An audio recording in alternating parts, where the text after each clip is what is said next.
नमस्कार, मैं रचना शर्मा चढ़ती कला टाइम टीवी देख रहे सभी दर्शकों का स्वागत करती हूं। आप देख रहे हैं हरियाणा न्यूज। समाचारों की शुरुआत से पहले एक नजर आज की मुख्य सुर्खियों पर।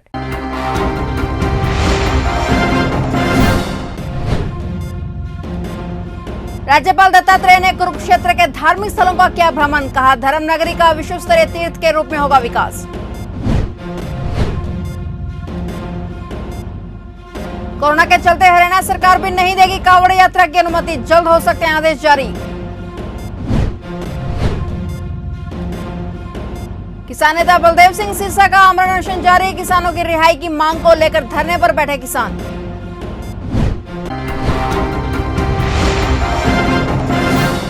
और अब समाचार विस्तार से। हरियाणा के नवनियुक्त राज्यपाल बंडारू दत्तात्रेय ने कहा है कि धर्मनगरी कुरुक्षेत्र को विश्व स्तरीय तीर्थ नगरी व दिव्य कुरुक्षेत्र के रूप में विकसित किया जाएगा। इस नगरी को तीर्थों की नगरी के रूप में विकसित करने के लिए कई योजनाओं पर कार्य किया जा रहा है। केंद्र और राज्य सरकार का लक्ष्य है कि कुरुक्षेत्र को पर्यटन, धार्मिक और सांस्कृतिक नगरी के रूप में विकसित किया जाए। राज्यपाल बंडारू दत्तात्रेय कुरुक्षेत्र के भ्रमण के दौरान पत्रकारों से बातचीत कर रहे थे। इससे पहले राज्यपाल बंडारू दत्तात्रेय ने कुरुक्षेत्र विश्वविद्यालय के इंटरनेशनल गेस्ट हाउस के परिसर में चंदन और रुद्राक्ष के पौधों को रोपित किया। राज्यपाल ने कुरुक्षेत्र के विभिन्न धार्मिक व ऐतिहासिक स्थलों का भ्रमण भी किया।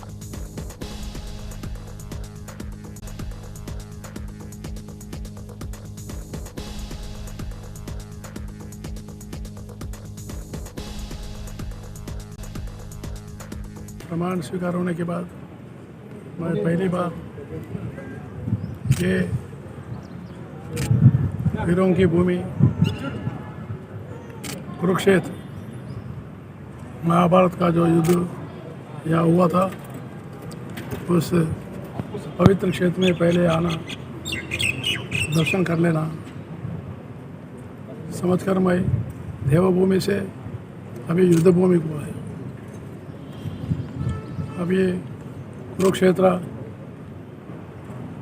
जो महाभारत हमारी प्राचीन परंपराओं का, हमारी धरोहर का, हमारा संस्कृति का, भारतीय संस्कृति का बहुत बड़ा अमूल्य देन है।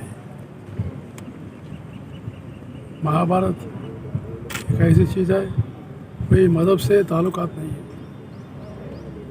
धर्म के बारे में कहता है। धर्म से रहो, धर्म से जियो, धर्म से काम करो। फरीदाबाद में मेट्रोपॉलिटन डेवलपमेंट अथॉरिटी यानी एफएमडीए की बैठक फरीदाबाद के सेक्टर 12 में आयोजित की गई। बैठक में कुल 15 एजेंडों पर चर्चा की गई।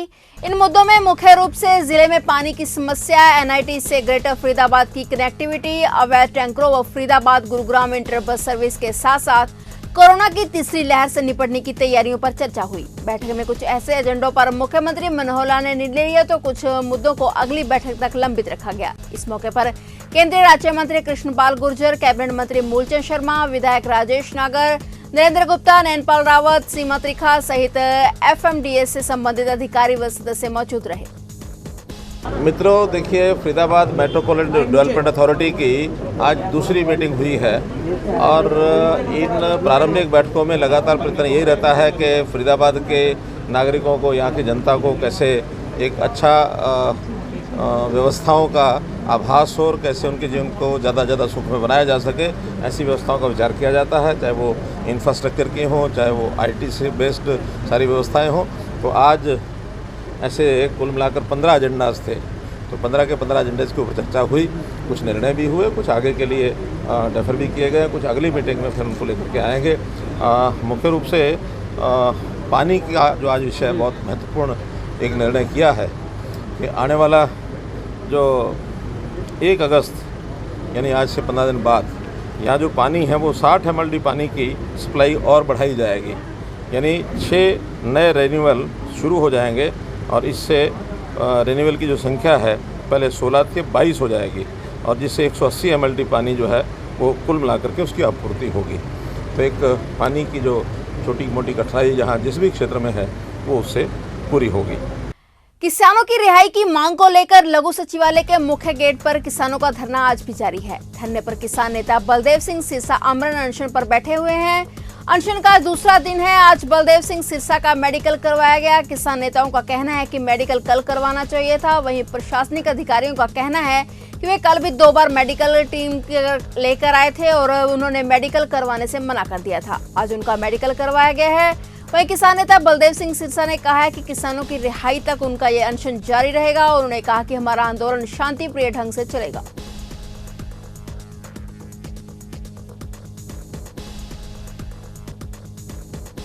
मेडिकल करने के लिए आए हैं आज, तो उन्होंने मेरे से सैंपल मांगे हैं, ब्लड का सैंपल ले गए हैं, यूरिन सैंपल ले गए हैं, बीपी चेक किया, पल्स चेक किया। कल आए थे तो कल उन्होंने कोई चेकअप मेरा नहीं किया, आज आए हैं तो मैंने करवा लिया। तो देखो प्रशासन की मर्जी है ना, हम ज़बरदस्ती थोड़ा करवा सकते हैं।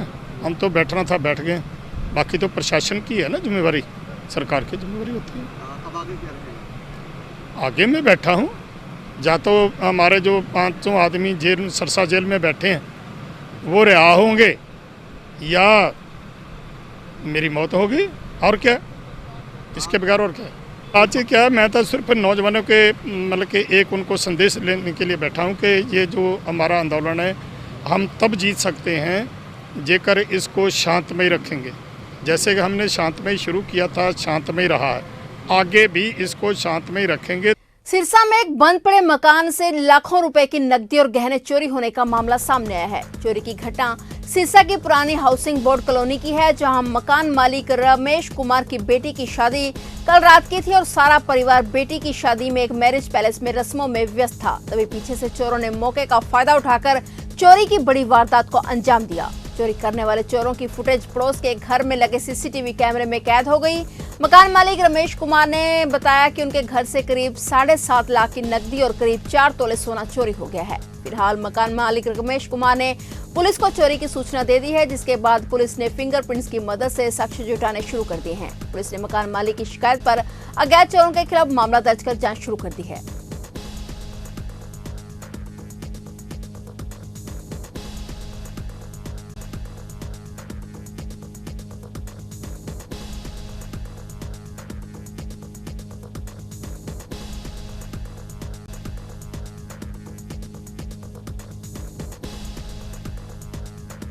ये रात को चोरी हुई है, ठीक है ना। इसमें कोई ज्वेलरी और कुछ कैश चोरी है, ठीक है। इसमें एफआईआर लॉन्च कर दी है और सीआईए साइबर और जो भी है हर तरह से हम इसको जांच कर रहे हैं। जल्दी कोशिश करेंगे कि इसको हम ट्रेस आउट करें।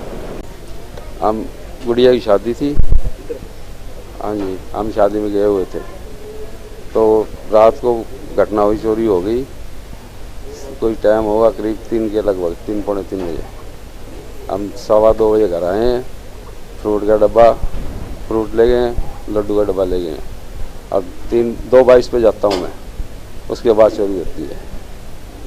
उसके अंदर कैश था 7-7.5 लाख रुपए और सोना है कोई 4 बजे, पौने 4 बजे, 4:15 बजे, 4:30 बजे, इतना सोना है। तो पुलिस को सूचना दे दी? हाँ, पुलिस को सूचना दे दी, पुलिस वाले देख रहे हैं, कर रहे हैं, तब कार्रवाई अपनी। निजीकरण के विरोध में बिजली विभाग के कर्मचारियों ने Haryana power corporation worker union के बैनर तले करनाल बिजली बोर्ड के दफ्तर के बाहर प्रदर्शन किया और सरकार के खिलाफ रोष जताया। कर्मचारियों ने आरोप लगाया कि सरकार बिजली संशोधित बिल 2021 लाकर बिजली का निजीकरण करना चाहती है। 2003 में भी इस बिल का विरोध हुआ था, इसके 3 बाद और सैकड़ों संशोधन किए गए और आज से मानसून सत्र शुरू हो चुका है और सरकार चाहती है कि इस बिल में संशोधन करके इस बिल को पेश किया जाए। उन्होंने आरोप लगाते हुए कहा है कि इस बिल के पास होने के बाद बिजली विभाग महकमा लगभग खत्म हो जाएगा और कर्मचारी बेरोजगार होकर सड़कों पर उतर आएंगे। आज का जो विरोध प्रदर्शन है ये पूरे देश में बिजली के कर्मचारी और इंजीनियर मिल के कर रहे हैं। पूरे देश में सभी यूनिट लेवल पर ये विरोध प्रदर्शन आज का हो रहा है। जो बिजली बिल संशोधित बिल 2021 है, उस पर सरकार की मंशा है कि भाई उसको इस मानसून सत्र में लागू कर दिया जाए, जो कि बहुत ही खतरनाक बिल है। पब्लिक हित में और कर्मचारी हित में वो बिल नहीं है। ये बिजली बिल 2003 में शुरू किया था और ये इतना खतरनाक बिल था कि जैसे जैसे देश में इसका विरोध होया, हर कैटेगरी ने इसका विरोध किया। तो इसमें लगभग 150 के करीब संशोधन ऑलरेडी हो चुके हैं, सरकार को करने पड़े, जो गलत तरीके से बनाया गया था।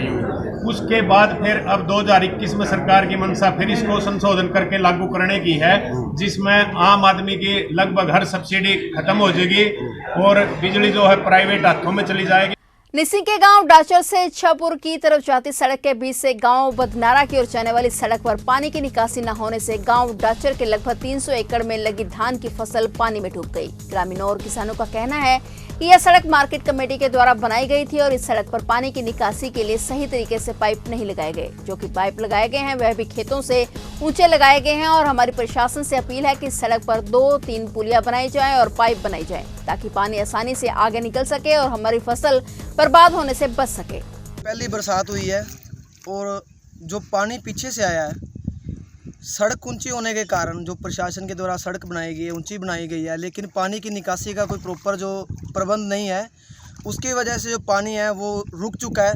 आगे प्रॉपर पानी की निकासी नहीं हो रही है, उसकी वजह से पीछे जो घरों में, यहाँ पे तो कुछ एक घर आपको दिख रहे होंगे, लेकिन ये पूरा निसिंग ड्रेन से जो ये पानी निकल के आता है, जो नाला भी बना हुआ डाचर आने के लिए, लेकिन वो भी ओवरफ्लो होकर चल रहा है। तो उसकी वजह से जो काफ़ी सारे घर हैं, 50 से 60 जो घर हैं, उनको दिक्कत आई हुई, उनके घरों में पानी गया हुआ है, भूसे में पानी जो चला गया है। कुछ घर ऐसे भी हैं जिनके कईयों के तूड़ी वाले गोदाम है जो वो गिर चुके हैं, कईयों घरों में पानी है, उनको अपनी छत पे रह के जो अभी टाइम निकालना पड़ रहा है। तो ये समस्या जो काफ़ी सालों से है, यही नहीं कि इसी साल ये समस्या आई है, हर साल जो प्रशासन को ध्यान में लाते हैं ये बात, लेकिन इसका कोई प्रॉपर समाधान आज तक नहीं किया गया है। तो हमारी मांग यही है प्रशासन के आगे कि या तो इस सड़क पे एक रैंप बनाया जाए या फिर बड़ी पुलिया बनाई जाए, जिससे जो पानी आता है, जैसे का पानी पीछे से जैसे पानी आता है वैसे का वैसे आगे निकल जाए। हरियाणा में भारी बारिश की चेतावनी जारी की गई है। मौसम विभाग ने प्रदेश के 14 जिलों में ऑरेंज और शेष जिलों में येलो अलर्ट जारी किया है। कुछ स्थानों पर अंधड़ के साथ भारी से भारी बारिश और बिजली गिरने की भी आशंका जताई गई है। कई इलाकों में 76 से 100 mm तक बारिश का अनुमान है। हरियाणा में आज और कल अच्छी बारिश हो सकती है। उत्तराखंड, उत्तर प्रदेश और दिल्ली सरकार की तर्ज पर हरियाणा सरकार भी कांवड़ यात्रा पर प्रतिबंध लगा सकती है। कोरोना महामारी के चलते राज्य सरकार हालांकि सैद्धांतिक रूप से कांवड़ यात्रा की अनुमति नहीं देने का फैसला ले चुकी है, लेकिन इस संबंध में आवश्यक दिशा निर्देश अगले 1-2 दिनों में जारी कर सकते हैं। हरियाणा सरकार ने पिछले साल भी कांवड़ यात्रा पर रोक लगा दी थी। इस बार कोरोना की तीसरी लहर की आशंका के चलते कांवड़ यात्रा पर रोक लगाई जा सकती है। हालांकि उत्तराखंड सरकार पहले ही यात्रा पर रोक लगा चुकी है। इसके बाद उत्तर प्रदेश सरकार भी यह फैसला ले चुकी है। इसके तुरंत बाद दिल्ली सरकार ने भी फैसला ले लिया और जिसके बाद अब हरियाणा कांवड़ यात्रा पर रोक का मन बना चुका है। उत्तराखंड सरकार ने बाहर से आने वाले कांवड़ियों के राज्य में प्रवेश पर रोक लगा रखी है, जिस कारण भी हरियाणा सरकार अपने राज्य के कांवड़ियों को उत्तराखंड यानी हरिद्वार जाने की सलाह नहीं देगी। जल्दी सरकार इस यात्रा पर प्रतिबंध लगाने की योजना की घोषणा कर सकती है। फरीदाबाद के ज्यादातर इलाकों में जलभराव ने लोगों की परेशानियां बढ़ा दी हैं। फरीदाबाद में हुई बारिश के चलते शहर की लगभग सभी सड़कें पानी से लबालब हो गई हैं। फरीदाबाद की बल्लभगढ़ अनाज और सब्जी मंडी से लेकर बस स्टैंड तक में जलभराव की समस्या सामने आई है, जिससे लोग काफी परेशान दिखाई दिए। लोगों का कहना है कि इस अनाज मंडी व फल मंडी को बने लंबा अरसा हो गया है और यह समस्या पहली बार नहीं है कि यहाँ पर बारिश से जलभराव हो गया हो। यहाँ हर बार समस्या होती है और सैकड़ों बार अधिकारियों को अवगत कराया जा चुका है, लेकिन समाधान नहीं हुआ है।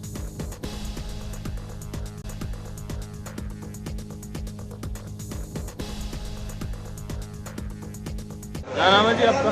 मेरा नाम है जगदीश प्रसाद सैनी। जगदीश जी, क्या क्या समस्याएं हैं मार्केट में? देख रहे हैं बुरे हालात। समस्या है ये है जी, जल भराव की समस्या है, गंदगी हो जाती है, व्यापारी परेशान, हम परेशान, माल बिकते नहीं, व्यापार फर्क पड़ रहा है। तो वैसे काम धंधे नहीं है, थोड़ा बहुत है तो इसकी वजह से ग्राहक नहीं आता, ना लेने वाला ना बेचने वाला, क्या करें फिर? अधिकारी कोई कार्रवाई करके राजी नहीं, सुन के राजी नहीं, उन्हें नहीं पता जी समस्या है। पीछे तो हमारा दफ्तर है, उन्हें सब पता है समस्या है, और इसका कोई समाधान नहीं निकल रहा जी। ना कोई मंडी का पानी का निकास हुआ, ना कुछ हुआ। कितने सालों से ये समस्या? ये शुरू से चली आ रही समस्या, जब से मंडी बनी है। फिलहाल हरियाणा न्यूज में इतना ही। तब तक के लिए देखते रहिए चढ़ती कला टाइम टीवी और मुझे दीजिए इजाजत। धन्यवाद।